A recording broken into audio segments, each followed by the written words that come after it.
오늘 우리에게 주시는 하나님의 말씀은 요엘 2장 12절부터 17절까지의 말씀입니다.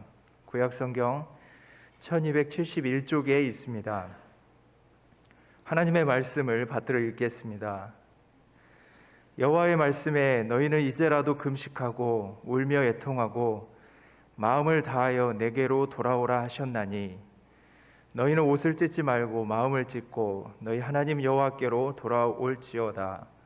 그는 은혜로우시며 자비로우시며 노하기를 더디하시며 인애가 크시사 뜻을 돌이켜 재앙을 내리지 아니하시나니 주께서 혹시 마음과 뜻을 돌이키시고 그 뒤에 복을 내리사 너희 하나님 여호와께 소제와 전제를 드리게 하지 아니하실는지 누가 알겠느냐.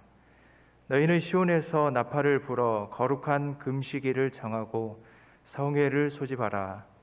백성을 모아 그 모임을 거룩하게 하고 장로들을 모으며 어린이와 젖 먹는 자를 모으며 신랑을 그 방에서 나오게 하며 신부도 그 신방에서 나오게 하고 여호와를 섬기는 제사장들은 낭실과 제단 사이에서 울며 이르기를 여호와여 주의 백성을 불쌍히 여기소서.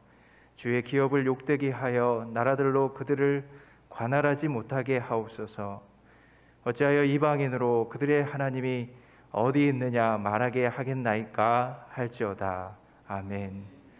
가장 바람직하죠. 예수로 충만하면 뭐가 아쉬울 게 있겠습니까? 그렇죠? 오늘 우리 정소미 집사님 귀한 찬양 감사합니다. 우리 같이 한번 기도드리겠습니다.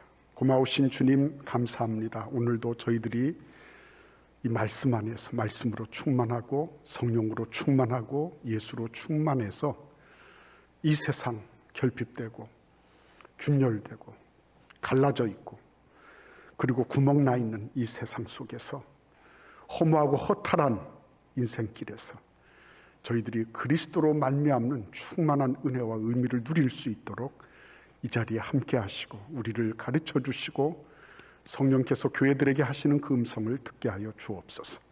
예수님의 이름으로 기도하옵나이다. 아멘. 오늘 요엘서 2장 12절 말씀은 그러므로부터 시작을 합니다. 이 그러므로라는 말은 앞의 문장을 받는다는 뜻이죠. 그 앞의 문장이 가리키고 있는 게 뭡니까? 그 2장 1절부터 11절까지를 쭉 보면 하나님의 심판이 이제는 목전에 와 있는 것입니다. 엄중한 심판이 바로 눈앞에 와 있는 장면입니다. 하나님의 심판은 어떤 심판이냐? 전체적인 거죠. 어떤 한 부분적인 게 아니에요. 어떤 한 가정이나 어떤 개인만을 얘기하는 게 아니라 사회와 국가를 다 망라해서 그리고 자연계까지 포괄해서 하나님 심판하시겠다는 겁니다. 그리고 둘째는 전면적인 것입니다. 자연 시스템, 인간 시스템 전부 다 하나님은 그 심판의 도마 위에 올려놓으신다는 거예요. 그리고 세 번째는 전격적인 겁니다. 한순간에 다 이루어져요. 하나도 남김이 없어요. 그러니까 지금까지 이스라엘이 남유다 왕국이 쌓아왔던 정치, 경제, 사회, 문화의 모든 시스템들 이런 것들이 자연계와 함께 한순간에 초토화돼 버린 거예요.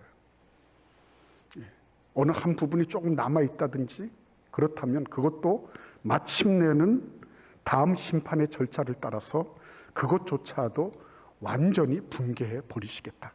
이런 말씀이 그 앞에 쭉 나오고 있는 거예요. 그래서 여러분 이 그러므로라는 말 다음에는 어떤 말이 나와야 되겠어요? 당연히 우리는 논리적으로 그러므로 너희들의 종말은 이와 같이 될 것이다 라고 얘기를 해야지 말이 맞는 거예요. 그죠? 지금 사회적으로 경제적으로 모든 영역들에서 다 인플레고 다 모든 것들이 막혀 있고 대출이며 뭐며 다 끊어져 있고 이런 상황 속에서 그 다음에 그러므로 너희는 어떻게 될 거다. 당연한 말 아니겠습니까? 근데 놀랍게도 그러므로 다음에 나오는 히브리어가 우리를 정말 이게 뭐지? 라고 생각하게 만드는 거예요. 히브리어로 아타라는 말입니다. 지금이라는 말이에요. 지금. 그것을 우리 개역 개정판에서는 이제라도라고 이렇게 번역을 했어요. 이제라도, 지금이라도, 아타, 지금이라도, 이제라도라고 말씀하고 있는 거예요.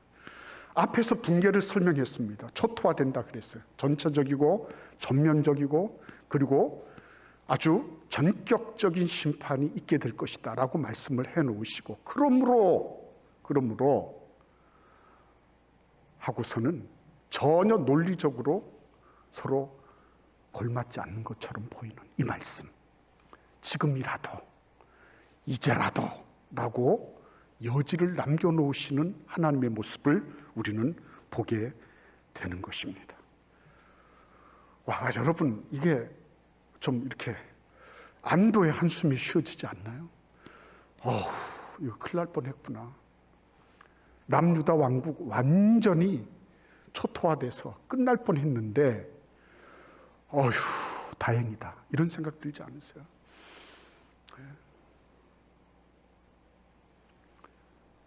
여러분, 그래서 이런 내용들을 라고 이렇게 경탄해하고 그리고 안도의 한숨을 쉬려고 하면 이 말씀을 계속적으로 묵상해 와야 돼요. 그래서 말씀의 맥락이 끊어지지 않았을 때 우리가 이 장면이 어떻다라고 하는 것을 알 수가 있는 거예요. 새벽 기도회 때도 계속 말씀이 전해지고 수요일 날에도 저녁 때도 말씀이 전해지고 있잖아요. 그걸 계속해서 따라오는 것이 필요한 것입니다. 이 장면에 대해서 구약학자들은 요엘서가 비록 언제 어느 때다라고 말하고 있지 않지만 대부분의 구약학자들이 동의하는 내용이 뭐냐면 역대하 24장의 요아스 시기를 얘기를 합니다. 요아스 왕의 그 즉위 기간 동안에 일어났던 일들이다라고 하는 것에 거의 동의를 해요. 뭐 여러 가지 학설들은 있습니다. 썰들은 많지만 그러나 구약학자들이 대부분 받아들이면서 수긍하는 것, 그것은 이스라엘의 제7대 왕 요아스 왕의 시기라고 이렇게 말을 하고 있어요. 7살 때 왕위에 올랐죠. 그리고 9번째 왕이에요. 7대 왕이 아니라 9대 왕입니다. 근데 그 뒤에 걸출한 제사장이 있었죠. 여호야다라는 대제사장이 그를 7살 때 왕으로 옹립을 했습니다. 그리고 그의 뒤에서 수렴청정을 했죠. 그러나 그 수렴청정이라는 게 뭐 자기의 어떤 거를 내세우거나 이게 아니라 그 왕이 제대로 설 수 있도록. 그래서 요아스가 여호야다 제사장이 살아있는 동안에는 성전을 중수하거나 그리고 여러 가지 일들에서 경건한 왕의 모습을 보여줬습니다. 근데 문제는 여호야다 왕이 돌아가신 거예요. 그리고 난 다음에 이 요아스 왕은 갑자기 표변합니다. 어떻게 바뀌었죠? 방백들이 와서 바알과 아세라를 섬기자. 그 제안을 덥석 물어버립니다. 자, 여기에서 우리가 생각해 봐야 될 일이 있어요. 왜 사람이 이렇게 갑자기 변하죠? 잘 안 변한다 그러는데 뭐 때문에 변했어요? 그렇죠. 사람은 자기 이익에 민감합니다. 내가 발을 뻗을 땐가 안 뻗을 땐가를 결정하는 거는요, 대부분 자기 이익이에요. 내 이익이 된다. 여호야다 왕 제사장에게 그가 순복하고 그를 따르고 경건하게 생활할 수 있었던 것은 왜 그렇습니까? 그래, 자기 이익에 부합되니까. 방백들이 와서 그런 제안을 했을 때 우상 숭배합시다 이렇게 했을 때 그것을 덥석 그가 받아들였던 이유는 어디에 있어요? 물론 자기 이익이 있습니다. 앞으로 자기의 지지 기반이 될 방백들하고 함께 가는 게 괜찮은 거잖아요. 그렇게 한 거예요. 철저하게 자기 이익을 따라서 살았던 사람이었습니다. 뿐만 아니죠. 그 자기 이익의 안을 한번 들어가 봐요. 그러면 여호야다 때에는 자기 이익이라 그러지만 왜 그가 여호야다 제사장 때 그는 경건한 삶을 살았을까요? 눌렸으니까.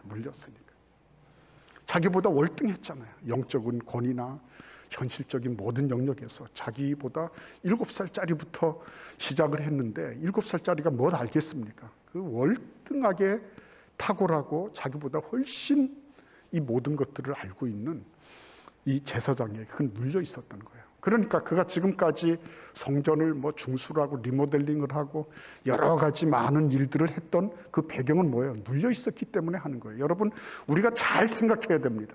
내가 신앙생활하는 게 무엇에 눌려서 하는 건가? 어떤 유인에 의해서 이끌려서 하는 건가? 거짓이에요, 그거. 그거 풀어지면 금세 다시 돌아가는 거예요. 사단 마귀는 우리가 참된 변화를 일으키는 것이 아니라, 하나님 앞에 순종하고 순결하게 드려지는 것이 아니라 여러 가지 세상적인 맥락, 인간적인 이권, 자기 사회적인 무엇, 이런 것들을 바라보며 하기도 하고 말기도 하고, 상황과 조건에 따라서 이렇게 하기도 하고 저렇게 하도록 그렇게 우리를 몰아가고 유혹하고 있는 것입니다. 그 미끼를 덥석 문 사람이 요았어요. 여호야다가 130세에 서거합니다. 세상을 떠나는데 그때 쾌재를 불렀죠. 이거 이제 내 세상이다. 방백들의 말을 듣고 우상 숭배를 하기로 결정하는 거, 그건 뭐 유도 아니었습니다. 결과는 자기뿐만 아니라 그 나라 전체가 부패하게 되었다고 하는 겁니다. 내 신앙 하나 잘 지키면 된다고요? 맞아요. 근데 여러분, 공기가 다 오염되는데 우리 집에 공기 정화기 있어. 근데 그러면 공기 정화기를 들고 다니실 겁니까? 아니잖아요. 그죠?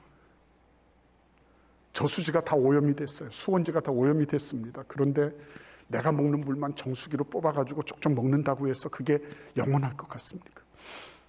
아니거든요. 기후변화, 이제 안방까지 들어왔어요. 나 혼자 깨끗한 차 타고 나 혼자 전기차 타고 이런다고 해서 되겠습니까? 아니에요, 여러분. 사회 시스템 전체가 바뀌어야 돼요. 그러니까 여러분, 나 혼자 뭐 이렇게 조금 오염시켜도 괜찮겠니 하는 생각도 문제지만, 나 혼자 잘하면 그것으로 끝나는 거 아닌가 하는 생각도 문제예요. 같이 가야 되는 거예요. 차별금지법 같은 거, 그거 뭐 나하고 뭐 무슨 상관이 있겠냐? 그렇지 않습니다. 여러분의 자녀들이나 여러분들이 살아가는데 직간접적으로 영향이 있어요. 그것은 하나님의 말씀을 정면으로 배치하는 겁니다. 하나님의 말씀을 혐오 표현으로 규제하는 거예요.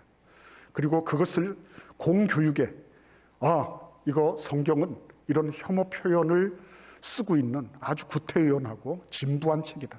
그런 책들 보지 마라. 지금 영국이나 미국에서 교회가 문 닫는 이유가 그런 이유가 하나가 있는 거예요.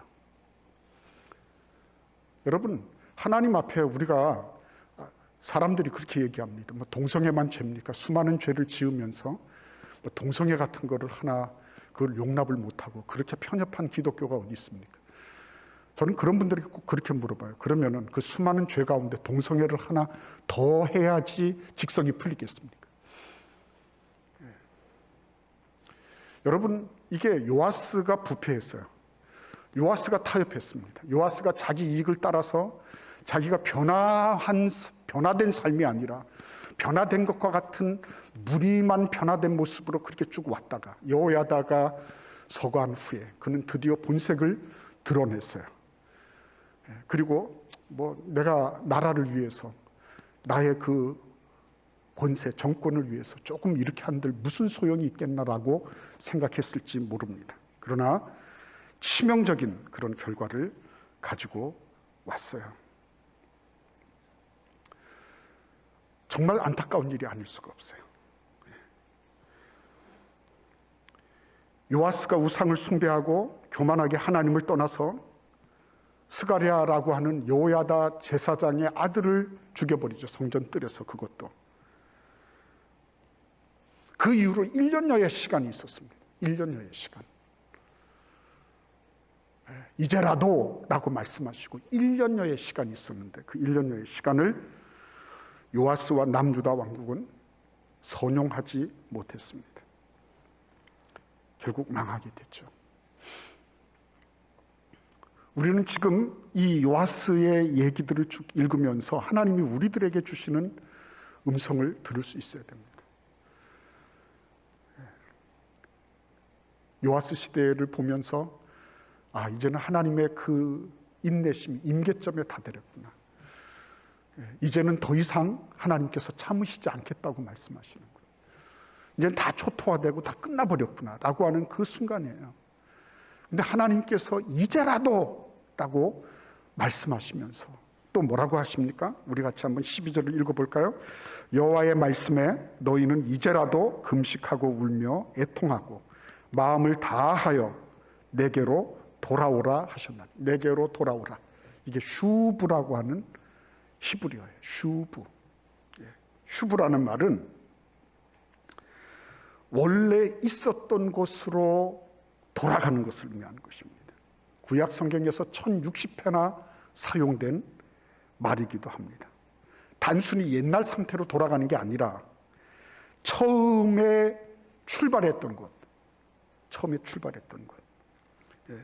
출발점으로 다시 돌아가는 거예요. 이거는 행위를 강조하는 것입니다. 둘째 아들 탕자가 어떻게 하죠?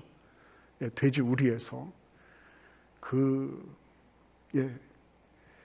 여물을 뒤집어 쓰고 꿀꿀거리는 돼지들 틈바구니에서 쥐염 열매 몇 개를 골라서 먹으려고 그렇게 애쓰고 있는 그 동안에 그는 어떻게 하면 쥐염 열매 몇 개를 더 먹을까? 어떻게 하면 저 돼지들보다 더 나은, 그래서 저 돼지들과 싸움에서 경쟁해서 내가 이길 수 있을까? 이거를 백날 해도 그는 아무런 무엇도 얻을 수 없었을 거예요. 근데 그가 뭘 했다고요? 내 아버지 집에는 품꾼들도 나보다는 잘 먹는다, 이거였죠. 나보다는 낫다. 그래서 그가 결연히 일어나서 아버지 집으로 돌아갔다. 그게 슈브예요. 아버지 집으로 돌아갔다. 자기가 처음에 출발해 왔던 그곳으로 다시 돌아갔다. 그 출발점으로 다시 돌이키라고 하나님께서 말씀하고 계신 거예요. 이스라엘 사람들 가운데는 그런 사람도 있을 거예요. 아, 이제 우리는 끝났어.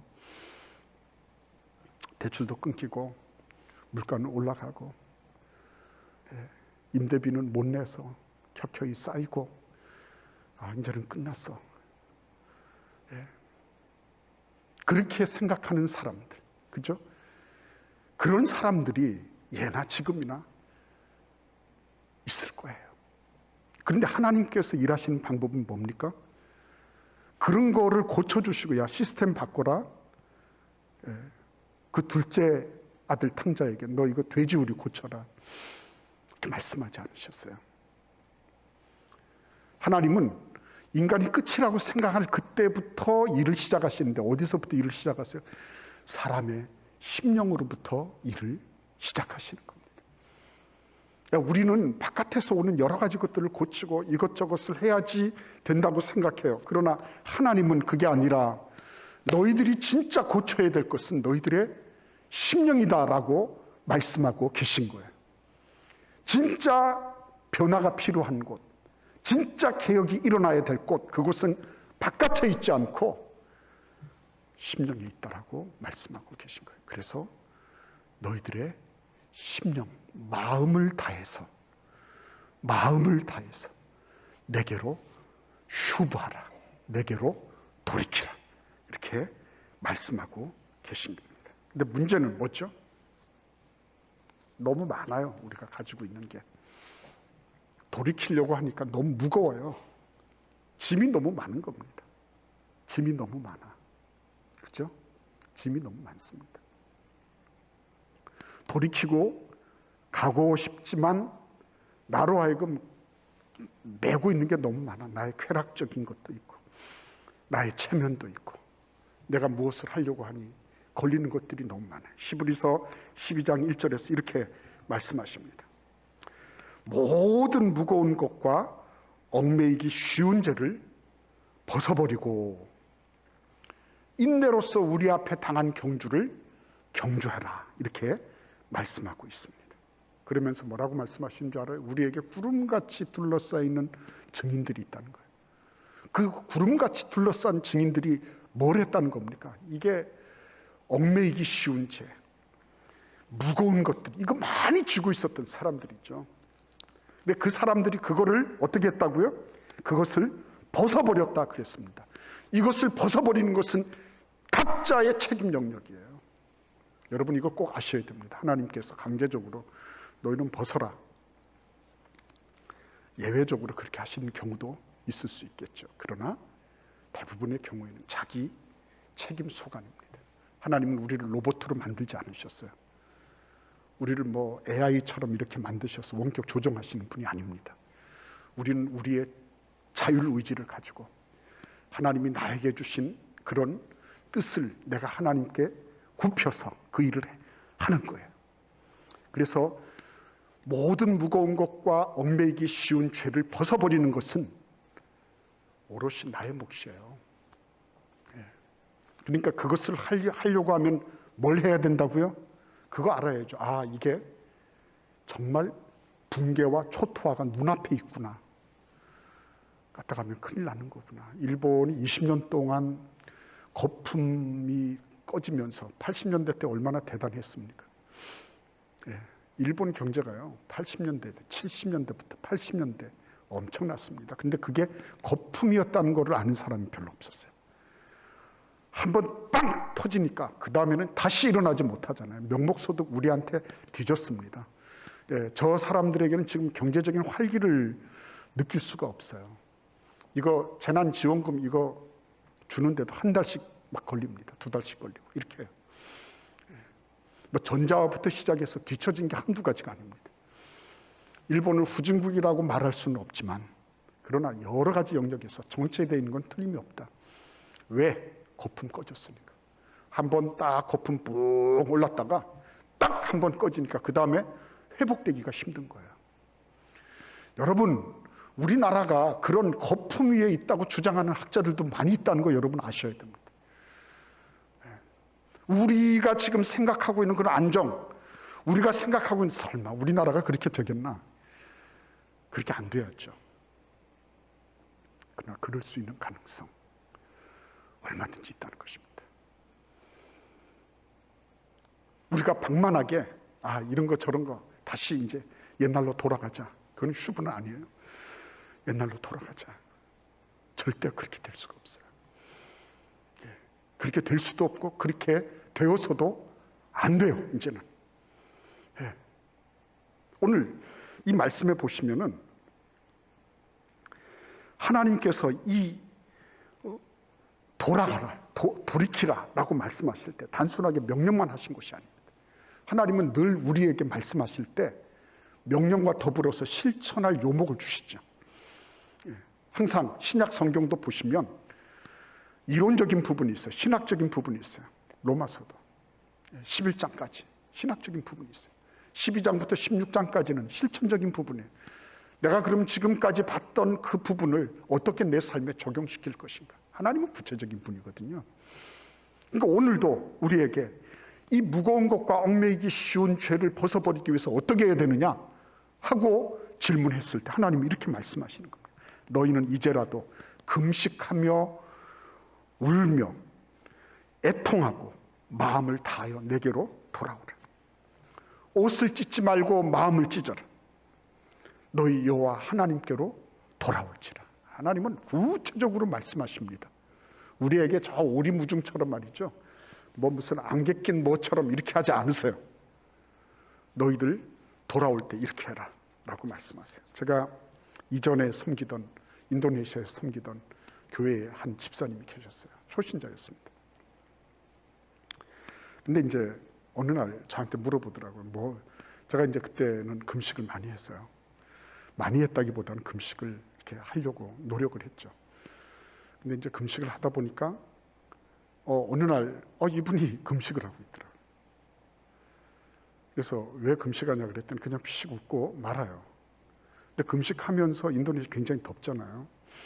금식하면서 직장에 나가서 일할 거 다 하고 그리고 또 돌아오고 이런 일을 하는 겁니다. 걱정이 되더라고요. 제가 마음속에 혹시나 금식하다가 무슨 일이 있을까 봐. 근데 끄떡없이 지나갔습니다. 나중에는 목사보다도 더 많이 하는 거예요. 그리고 정상적으로 업무를 하는 거예요. 끄떡없이 하는 거예요. 근데 제가 이렇게 보면서 느낀 게 뭔지 압니까? 이 집사님을 보면서 느낀 게 너무 투명하고 너무 밝다. 뭐 이렇게 막 우스갯소리를 해서 밝은 게 아니라 삶 자체가 가볍고 경쾌해요. 투명해요. 소탈하고 뭐 이렇게 감추고 이런 게 없어요. 그냥 있는 그대로 은혜로워요. 그런데 네. 가만히 보면 그냥 어떻게 보면 뭐 좀 이렇게 한국계 회사를 다녔으니까 어떤 외국계 회사보다는 덜할 것 같고 뭐 여러 가지로 어려움도 많이 있었겠지만 그냥 툴툴 털어버리고 늘 같은 모습이에요. 참 감사했어요. 예. 그렇다고 해서 뭐 가정생활을 소홀히 하거나 직장생활을 소홀히 하거나 이런 게 아니에요. 금식하면서 자기 할 일 다 하고 그러면서 보니까 뭐 안 그래도 키가 1m 한 75, 80 가까이 되는 분인데 그냥 이렇게 젓가락 같이 됐죠. 예. 그럼에도 불구하고 그렇게 금식하면서 하나님께 기도하고 그리고 하나님께 자신의 일을 맡겨드리고 금식하면서 문제를 풀어버리고 이렇게 하신 거예요. 너무 아름다웠습니다. 저는 나중에는 목사보다도 뭐 길게 많이 했다는 것이 중요한 게 아니라 그런 정신으로 그렇게 금식하던 그 집사님 제가 잊을 수가 없어요. 여기서 금식이라고 하는 말은 금식 기도라고 이렇게 붙여서 읽으셔야 됩니다. 내가 뭐 체중 줄이고 뭐 간헐적 단식을 하고 뭐 이러기 위해서 금식하는 거 그건 금식이 아니에요. 하나님 앞에서 금식 기도를 하는 거죠. 금식 기도. 내가 기도에 집중하기 위해서 먹는 것조차 끊고 에너지원을 오직 하나님께로부터 받기 위하여 금식하는 겁니다. 금식하고 울며 애통하고 마음을 다하여 하나님께로 돌아오라.